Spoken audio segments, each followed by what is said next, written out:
Well, certainly two areas of low pressure, one after the other, this weekend has left a trail of disruption and destruction in many parts of Scotland. Yes, the second area of low pressure in a 24-hour period has ploughed across the country.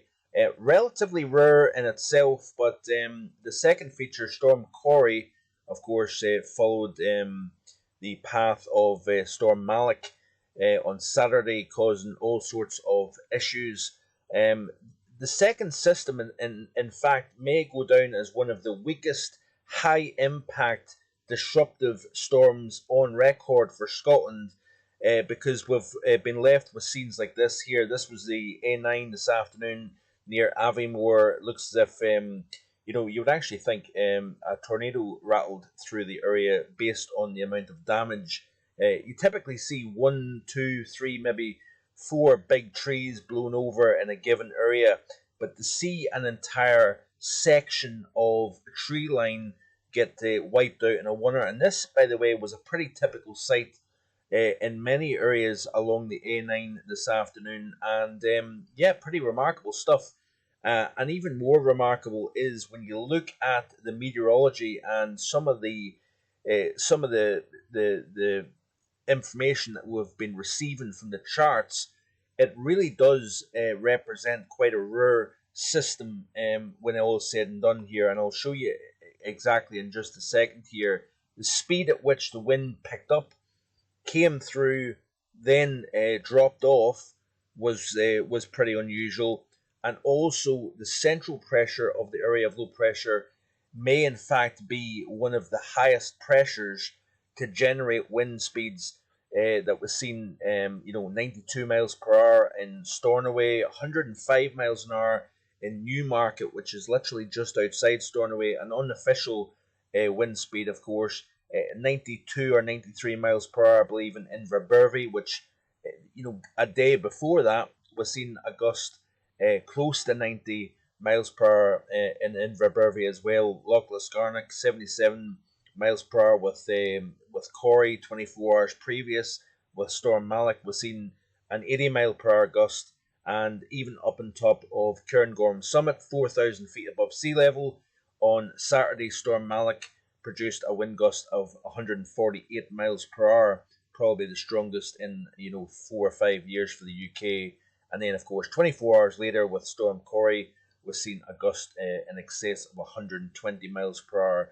But I want to look at this system itself, a small, compact area of low pressure. Um, you know, there are so many. I'm going to try and explain this in the best way I possibly can, because I'm going to try and um, share with you some things that are highly unusual with this system. A lot of the wind, typically in areas of low pressure, is on the southern flank of the system. So the south side of the center is typically where the strongest winds in a baroclinic area of low pressure, a cold core system, typically would be. And then you've got a larger wind field that wraps around the entire circulation. This instance, even with the approach of the low itself, with the center, winds were not overly intense, with pressure at just below 1,000 millibars. Typically, that would not constitute a particularly windy event either. So this is at 10 to 6 last night. We had the centre of Storm Corrie deepening as it pushed towards the northern flank of the Outer Hebrides. It dropped down below 1,000 millibars, and this is what's interesting here. You notice here, as I skip to the next frame, there is still a rather innocuous looking pressure chart here. We had a centre at approximately 993 millibars here, and the rest of the area surrounding was at 999 to just over 1,000 millibars in terms of central pressure. This was the exact same time, folks, that we were seeing wind gusts in excess of 80 miles per hour in the southern portion of Harris down onto North Uist, Benbecula, Grimsey, South Uist, Eriskay. But you notice here the the tightening up of the isobars just on the western flank here. And this here, folks, is where the very intense winds were, and actually the development of a sting jet. Now, a sting jet is something that some folk may be familiar with, some folk may not be familiar with. But in essence, a sting jet develops during the development process of an area of low pressure, and with all the ingredients come together, right from jet stream level right down to the surface, you've got the warmth and the cold colliding. You've got air moving up through the atmosphere. You've got air moving down through the atmosphere.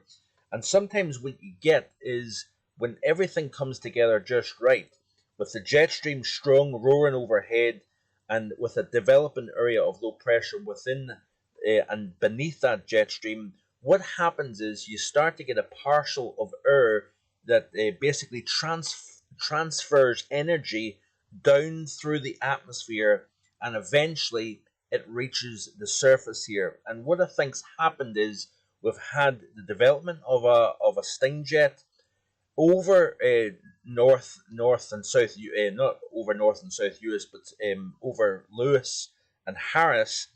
And then as the centre just pushed to the east of Stornoway, that sting jet delivered some very intense, unusually strong winds for the central pressure of the system itself, delivered a partial of air down to the surface and generated a wind speed in excess of 92 miles an hour. Now, the half an hour before that, wind speeds were only at 40, 50 miles per hour. Then after the system moved through and we had a wind gust in excess of 92 miles an hour, the wind speed came back up once again. So in essence, it was almost like a hurricane moving onshore and the eye wall moving through a given area, and producing a short, sharp burst of intense winds.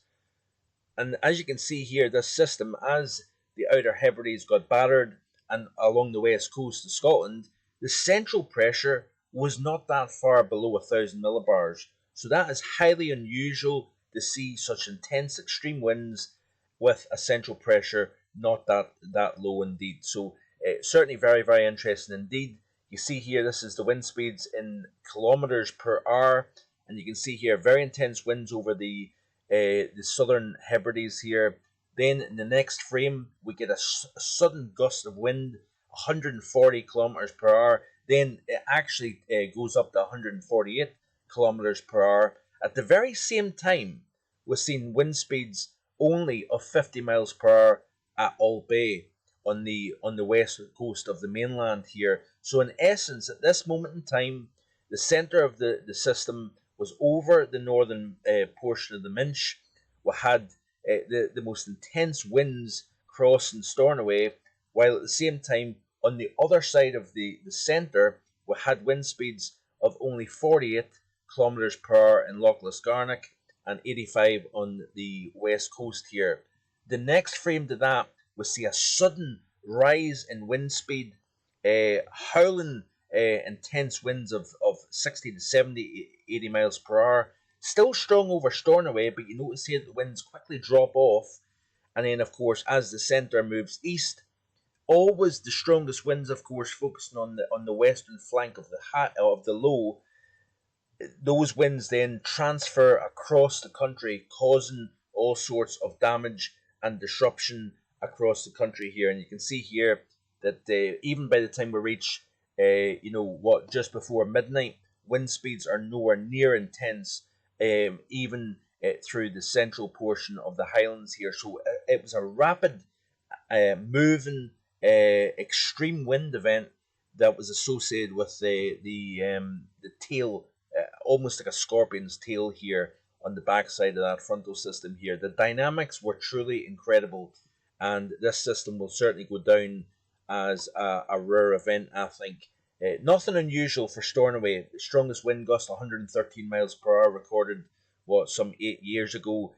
So wind speeds can be very strong and even stronger than what was delivered last night. The one extreme and interesting fact about that 92 miles an hour gust is it probably occurred with the highest pressure in a system at what I think it was 993 millibars when the wind gust of 92 miles per hour was recorded in Stornoway. But you can see here in the radar chart the hook of cloud representative of that partial of intense winds transferring down to the surface here. So I would certainly go as far as to say that this was a very interesting, very exciting event, if you like meteorology, and low wind speeds were probably stronger in many areas and over a broader area with Storm Malik.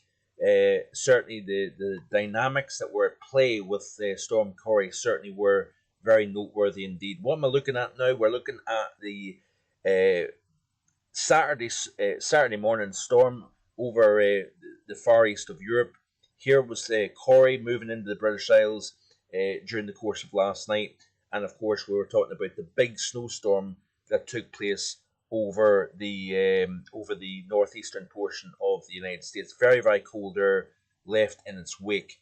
Looking at the jet stream chart here, while Storm Corrie moved through the northern portion of the Outer Hebrides, you can see here this little kink in the jet here, and then in the next frame we'll look at the development of Storm Corrie here, developing just on the left entrant region of the jet stream, and of course all the dynamics were in place to produce such an extreme event, given the fact that it wasn't a particularly strong system either.